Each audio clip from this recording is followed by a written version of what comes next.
सर्वज्ञं ज्ञान ध्यान तपो रक्तः।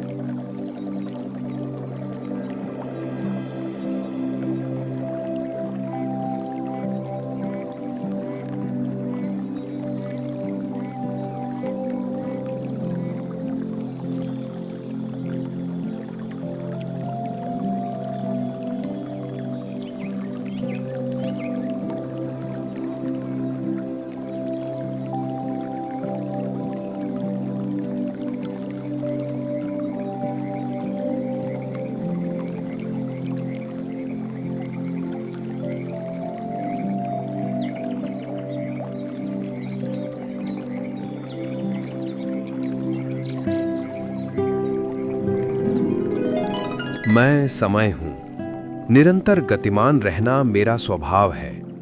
मेरा चक्र न किसी राजा के लिए रुका है, न किसी रंक के लिए। मैंने युगों को बनते और बिगड़ते देखा है।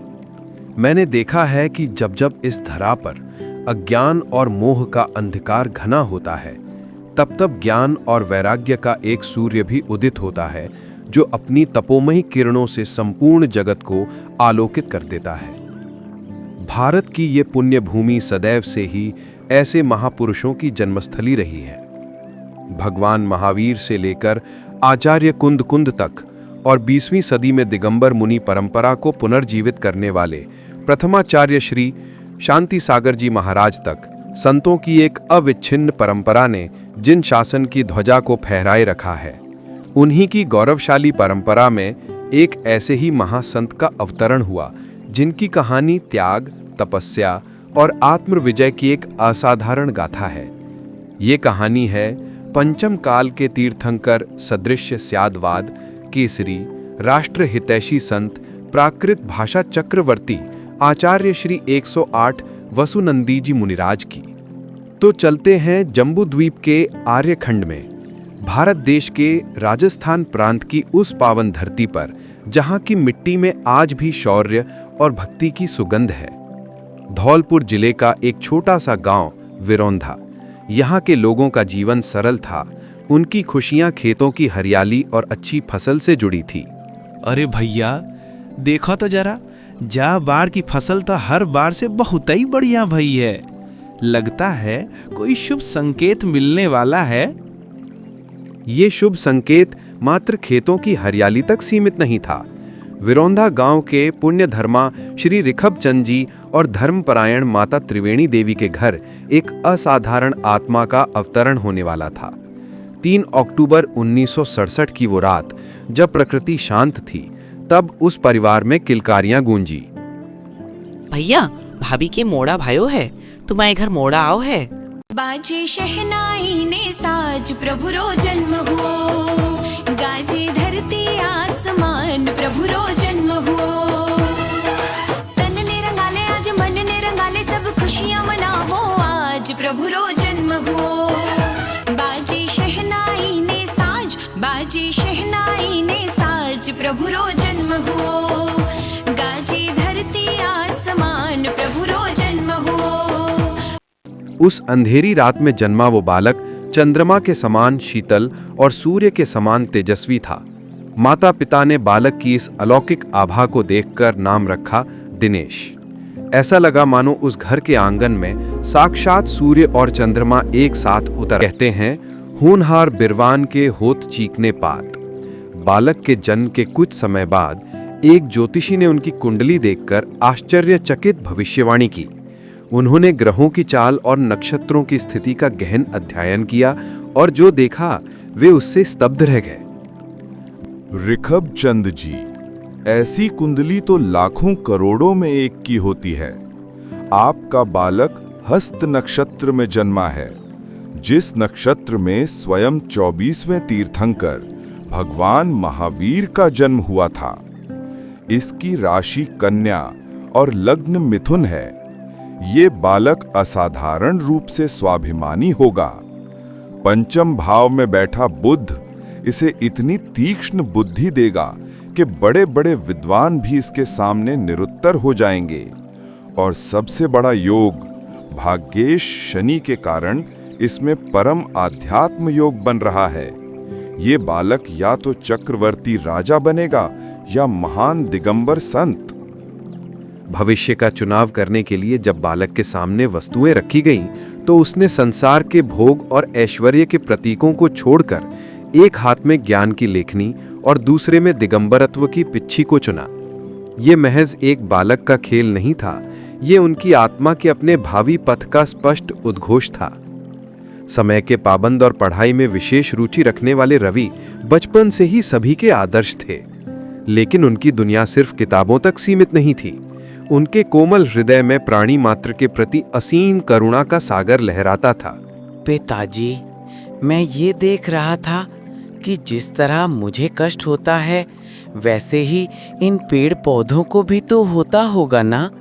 इनकी वेदना तो कोई देखता ही नहीं था। एकेंद्रीय जीव के दुख को भी स्वयं पर अनुभव कर लेने वाली ये गहरी संवेदना साधारण नहीं थी। ये एक भावी दिगंबर संत के हृदय की वो करुणा थी जो किसी भी जीव को कष्ट में नहीं देख सकती थी। जैसे जैसे वे बड़े हुए, उनका मन सांसारिक पढ़ाई से ऊबने लगा। जहां सहपाठी भविष्य के सपने बुनते थे, वहीं रवि का मन आध्यात्म की गहराइयों में उतरने लगा। तीन भुवन में सार वीतराग विज्ञानता, शिव स्वरूप शिवकार, नमः त्रयोग संहार के। कहीं इसके कदम उस ओर तो नहीं बढ़ रहे जिस ओर से कोई लौट कर नहीं आता। नहीं नहीं, ऐसा नहीं होना चाहिए।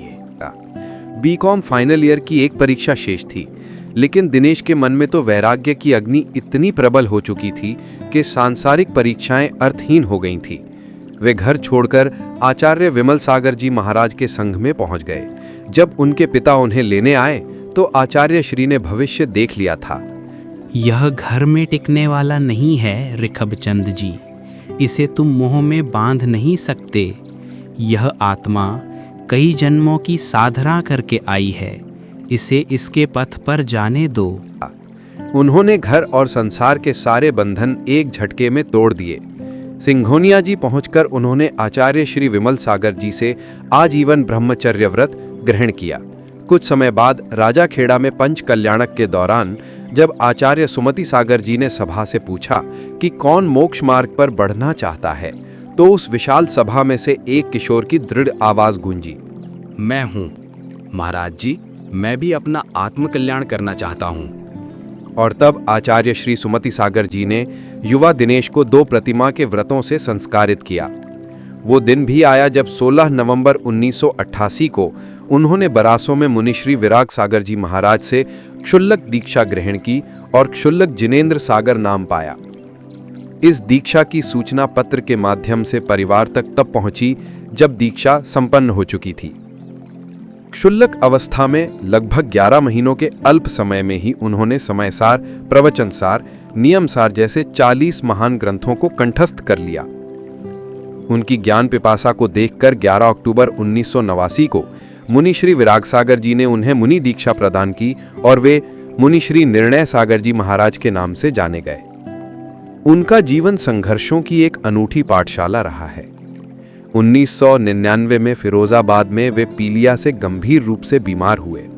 डॉक्टरों ने जवाब दे दिया था, लेकिन उन्होंने अपने प्रबल आत्मबल से मृत्यु को भी चुनौती दे दी और विज्ञान को चकित करते हुए पूर्ण स्वस्थ हो गए। दिल्ली में उनका मिलन युग प्रवर्तक आचार्य श्री विद्यानंद जी महाराज से हुआ। मुनिश्री की विनयशीलता और ज्ञान की गहराई ने आचार्य श्री को मोहित कर लिया। आचार्य विद्यानंद जी ने इस हीरे की खान को पहचाना और उन्हें जिन शासन की सेवा के लिए तराशना शुरू किया। उन्होंने समय समय पर उन्हें पदवियां प्रदान की। 2002 में उपाध्याय पद, 2009 में एलाचार्य पद और यहीं उन्हें वसुनंदी नाम मिला और 2015 में आचार्य पद, जो उनकी साधना का सर्वोच्च सम्मान था। सन 2018 में पपौरा जी में वर्तमान युग के दो महान संतों का मिलन हुआ, आचार्य श्री वसुनंदी जी और आचार्य श्री विद्यासागर जी। इस ऐतिहासिक भेंट में आचार्य श्री विद्यासागर जी ने आचार्य श्री वसुनंदी जी को उनके गुरु आचार्य श्री विद्यानंद जी की संलेखना कराने का महान और कठिन दायित्व सौंपा। ये एक शिष्य के धैर्य की सबसे बड़ी परीक्षा थी। 22 सितंबर 2019 को आचार्य श्री वसुनंदी जी के कुशल निर्देशन में आचार्य श्री विद्यानंद जी ने समाधि मरण को प्राप्त किया। ये गुरु शिष्य परंपरा का एक अद्वितीय उदाहरण था। आचार्य श्री वसुनंदी जी मुनिराज के संलेखनारत क्षपक राज श्री विद्यानंद जी मुनिराज को दिया आत्म संबोधन जीवन उपयोगी सिद्ध हुआ। आचार्य श्री वसुनंदी जी मात्र एक तपस्वी ही नहीं बल्कि एक राष्ट्र हितैषी संत भी हैं। जब सम्मेद शिखर जी पर संकट आया तो उन्होंने समाज को दिशा दी और एक विशाल अहिंसक आंदोलन का नेतृत्व किया। उनका जीवन आज भी त्याग और करुणा की मिसाल है। अस्वस्थता के बावजूद वे जिन शासन की पताका फहराने के लिए निरंतर विहार करते हैं। सूरज को दीपक से सम्मोहित नहीं किया जा सकता और आचार्य श्री वसुनंदी जी महाराज के विराट व्यक्तित्व को शब्दों की सीमा में नहीं बांधा जा सकता। वे एक जीवंत तीर्थ हैं जिनका हर क्षण आत्म साधना और लोक कल्याण के लिए समर्पित है। उनका जीवन हमें सिखाता है कि सच्ची विजय बाहरी दुनिया पर नहीं बल्कि अपनी इंद्रियों और अपनी आत्मा पर होती है। आचार्य श्री वसुनंदी जी मुनिराज एक काया में रहते हुए भी अनेक कार्यों को पूर्ण कर लेते हैं। वे साधक हैं, गुरु भी तो शिष्य भी, आत्मकल्याणी तो वहीं परोपकारी भी हैं। वे शिक्षक हैं, लेखक हैं तो कवि और चिंतक भी। बुद्धिजीवी होने से वस्तु ज्योतिष शिल्प कला मंदिर निर्माण मूर्ति कला आदि क्षेत्रों के ज्ञाता भी हैं।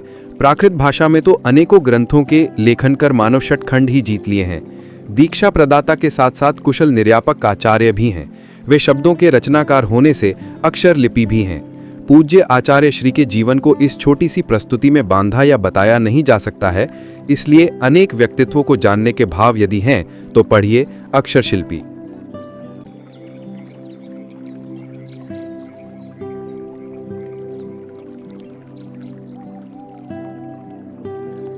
सर्वज्ञं ज्ञान ध्यान तपो रक्तः